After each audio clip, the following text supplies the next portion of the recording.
ఆనాడు కానీ ఈనాడు కానీ చాలా స్పష్టంగా చెప్తున్నాము. మరి మీలాగా మోసం చేసే అలవాటు ఏం లేదు మాకు. ఏదో ఏదో స్లోగన్ కావాలనో, ఏదో డ్రామా చేయాలనో, ఏదో మేమే తెలంగాణకి మేలు చేసినామను మరి చెప్పడానికి ఇటువంటి మోసపూరిత మాటలు ఆపేయాలి. ఆనాడు కానీ ఈనాడు కానీ ఏనాడు కూడా 90 టీఎంసీల కంటే పాలమూరు రంగారెడ్డికి మేము తక్కువ అడగలేదు. మీరిచ్చిన జియోకి అనుగుణంగానే 45 టీఎంసీలు ఫస్ట్ ఫేజ్ లో సేవింగ్స్ ఇన్ మైనర్ ఇరిగేషన్, 45 టీఎంసీలు మరి డైవర్షన్ ఆఫ్ గోదావరి వాటర్లు ఇవ్వమని చెప్పి అడగడం జరిగింది. అదేవిధంగా ఆ ఫర్దర్ 45 టీఎంసీ ఇప్పుడు కృష్ణా ట్రిబ్యునల్లో ఉన్నాయి. మీకంటే చాలా సమర్థవంతంగా కృష్ణా జలాల విషయంలో మేము ట్రిబ్యునల్లో పోరాడుతున్నాము. మీరు 299 టీఎంసీలు 811లో 299 టీఎంసీలు సరిపోతాయని 10 ఏళ్ళు 2014 నుంచి 2023 వరకు 10 ఏళ్ల పాటు మీరు లిఖిత పూర్వకంగా రాసిచ్చిండ్రు. మేము అధికారంలో రాగానే ఇది మేము ఒప్పుకోము. కృష్ణా ట్రిబ్యునల్లో catchment area, population, drought area అనేక సైంటిఫిక్ రాషనల్ ఫ్యాక్టర్స్ లో ఏ విధంగా తెలంగాణకి మరి 500 కంటే ఎక్కువ టీఎంసీలు ఇవ్వాలి అని చెప్పి కృష్ణా ట్రిబ్యునల్ హియరింగ్ లో వినిపించిన జనం అందరికీ తెలుసు.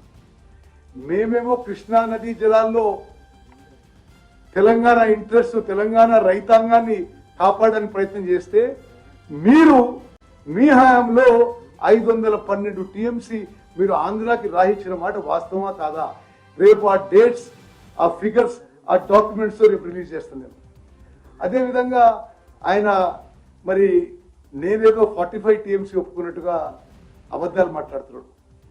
మీ జియోకి అనుగుణంగానే 45 TMC savings in minor irrigation and 45 TMC in Godavari river water usage అనేది ఆ విధంగా పేర్కొని తొందరగా క్లియర్ చేయమని చెప్పి నేను అదేవిధంగా కృష్ణా ట్రిబ్యునల్ హియరింగ్ కూడా తొందరగా పూర్తి చేయమని చెప్పి పదే కేంద్ర ప్రభుత్వం మీద ఒత్తిడి తీసుకొస్తున్నాము. నేను స్వయంగా బహుశా భారతదేశంలో ఏ ఇరిగేషన్ మినిస్టర్ స్వయంగా రివర్ వాటర్ ట్రిబ్యునల్ హియరింగ్ లో అటెండ్ కాడు. నేను స్వయంగా అటెండ్ అయ్యి మన అడ్వకేట్స్, లాయర్స్ కి సరిగ్గా బ్రీఫింగ్ ఉందా, సమర్థవంతంగా వాదన వినిపిస్తుందా సూపర్వైజ్ చేయడం జరుగుతుంది. మరి కృష్ణా నది జలాల విషయంలో మాట్లాడుతున్నాను పెద్ద మనిషి. నేను ఇలా షార్ట్గా చెప్తున్నా, రేపు మొత్తం అంకెలు, డేట్స్, ఫిగర్స్ మరి అన్నిటితో రేపు విడుదల చేస్తే ఇలా లేట్ అయిపోయిందని 2014 కంటే ముందు, అంటే కేసీఆర్ ముఖ్యమంత్రి కాకుంటే ముందు కృష్ణా నదీ జలాలు అక్రమంగా ఆంధ్రప్రదేశ్ తరలించకపోవడానికి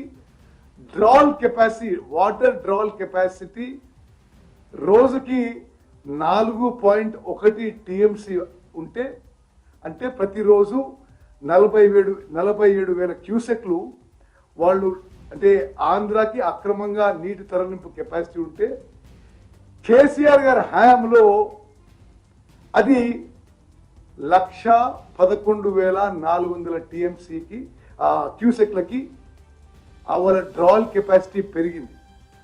అంటే ప్రతిరోజు కృష్ణా నదీ జలాలు మీ అసమర్థత వల్ల, మీరు జగన్మోహన్ రెడ్డి గారితో కుమ్మక్కై తెలంగాణ ఇంట్రెస్ట్ కి ద్రోహం చేసిన వల్ల అది 9.6 టీఎంసీ పర్ డే పెరిగిన విషయం మనం చేస్తున్నాం. మేము అధికారంలో వచ్చిన తర్వాత ఇది చాలా ఒక సంతృప్తితో ఒక మరి సాటిస్ఫాక్షన్ తెలియజేస్తున్నాం. మేము వచ్చిన తర్వాత మీరు జగన్మోహన్ రెడ్డి గారు కలిసి తెలంగాణ మోసం చేయడానికి, ద్రోహం చేయడానికి మిమ్మల్ని అపెక్స్ కౌన్సిల్ మీటింగ్ పిలిస్తే ఆ డేట్ పోస్ట్పోన్ చేసుకుని రాయలసీమ లిఫ్ట్ ఇరిగేషన్ టెండర్స్ కి దోహదపడ్డ మీరు మా మీద నిందలేసేది. మేము అధికారంలో వచ్చిన తర్వాత రాయలసీమ లిఫ్ట్ ఇరిగేషన్ స్కీమ్ పనులు ఆఫీసులోని గంటాపదంగా మనం చేస్తున్నా.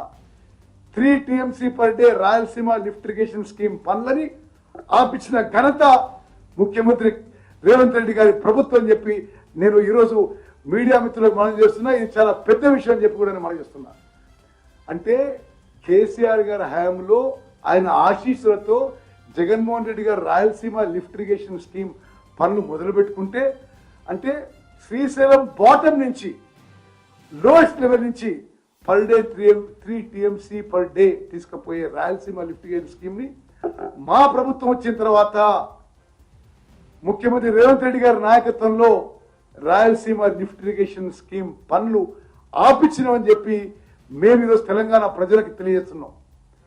మా సిన్సియారిటీ కమిట్మెంట్ మీద మీరు ఈ విధమైన తప్పుడు ప్రచారం మోసపూరిత ప్రచారం చేయకూడదని చెప్పి నేను మనం చేస్తున్నా. అదేవిధంగా నేను ఈ అంకెలు రేపు ఇంకా వివరంగా రిలీజ్ చేస్తా. తెలంగాణ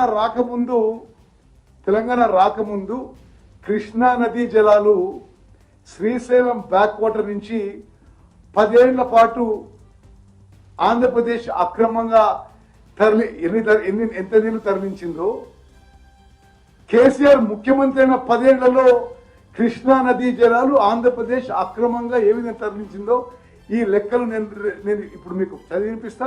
ఈ లెక్కలు మీకు నేను విడుదల చేస్తా.